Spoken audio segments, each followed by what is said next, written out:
Right. Today we are with Holley Johnson Malone. Holley, where are you from? Originally, I am from Florence, Alabama, Killen area, born in Florence. Okay. And if I remember right from our conversation, you were born into music. Yes, I was. Come from a long line of musicians. My parents were both musicians. My dad played the guitar, and he also played horns, several different horns. My mother is a guitar player and a folk singer. I have an aunt who was classically trained at Julliard.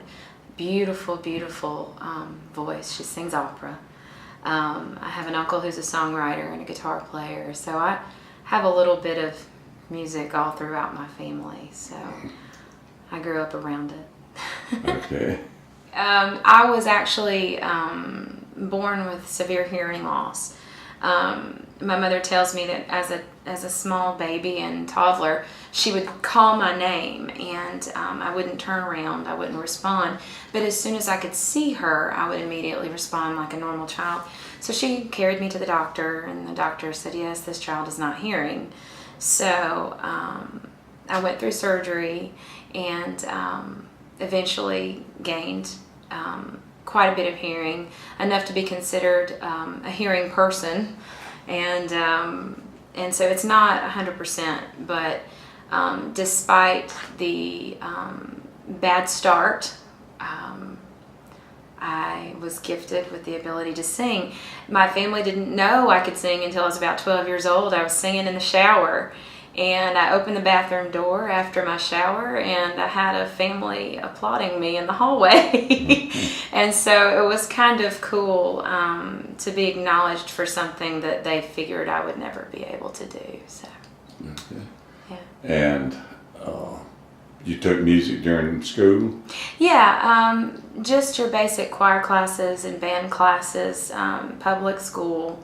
I never had any formal training, never had any extracurricular music courses. I had the exposure to family members who had had training off and on. We didn't live in the same cities, so but whenever we would have family gatherings, my grandparents and my aunts and uncles, my parents, we'd all get together and we would sing songs, and it was always representative of our family gatherings. Music was always there, always there. Guitars, banjos, pianos, loud women singing. But you must have played something in the band. I did. I played the saxophone. I would not call myself a saxophone player. However, I did play the saxophone all throughout the band, middle school and some high school, but my heart was just moving towards the choir. That's my true instrument, is my voice. Okay. And tell me about those years in between then and now. Oh, goodness. Well, I did what most young people do. I thought I knew what was best for myself, so I left home really early, jumped right into the workforce. I found out that it's a lot harder to make it in this world when you're not born privileged, and so I had to work, 2-3 jobs at a time to survive. Always had that supportive family in the background, but I'm a very determined individual, so I really wanted to do it on my own. Eventually met and married and had 2 gorgeous children. But when you know better, you do better. So that didn't work out, the marriage. The children, of course, are still in my life and wonderful. And I'm very fortunate to have them. But I kind of was a jack of all trades. I worked in healthcare. I worked in offices here and there, but the music was just always tugging at my soul. It was just something that I really have always wanted to do. So. And now we're seeing you in more places. You're part of a band now. I am. All right. How did you get that giant step? A great friend. I started actually with a friend of mine. He's a guitar player, and he was wanting to do an open mic night and at a local pub.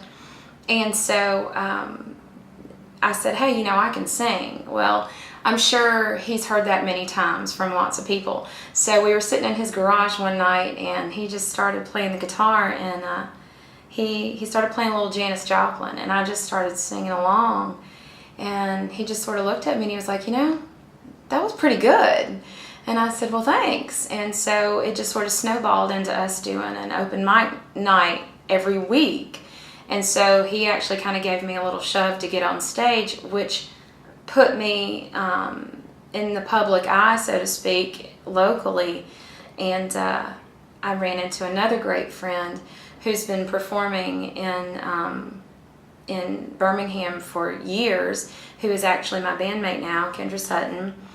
And she just sort of gave me that push that I needed. She was always very encouraging, very loving and supportive, and she told me that I had a voice that needed to be heard. And I needed somebody to tell me that, because I knew I needed to sing, and I know I need to sing. It's just something that I have to do. I don't know how else to explain it. But to have people that I don't know that well hear me and want to continue to hear me and say that they are moved by things that I do when I sing, it's very rewarding. It's a fundamental joy that I have no other way of explaining other than just experiencing it. It's phenomenal. It's been wonderful. Okay. And you are with Hallelujah Junction. Hallelujah Junction. Okay. And tell me who all's in that band. We have Mark Mazzell on guitar. Very seasoned guitar player. Love it when he plays the slide. He's been playing music forever. We've got Mike Hill on bass. Also another very seasoned musician.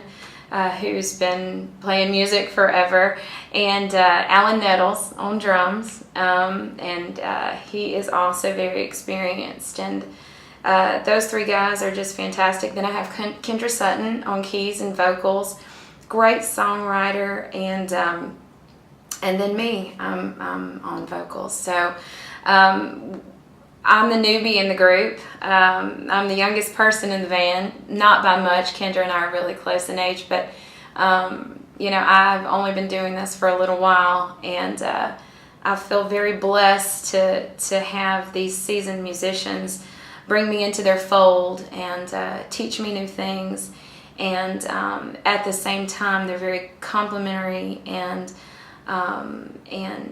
it just feels really nice to be acknowledged for the talent that I have and that I've been able to come into my own with. And I've earned it. I've been paying my dues, and it makes me feel so blessed and so happy to have finally found something, find a way to express this side of myself. It's just great, after 20 years in the workforce, and then to be able to play music every single week with these great people is very rewarding, very rewarding. Where do you see your music going? Wherever it'll take me. I mean, the sky's the limit as far as I'm concerned. If you want to hear me, then I'm willing to sing. I mean, I love it. I love it enough to do it for the rest of my life. So I don't want to set a bar, because I believe energy follows thought. So if I think big, it's going to be big. So that's just me. I'm going to be positive. All right.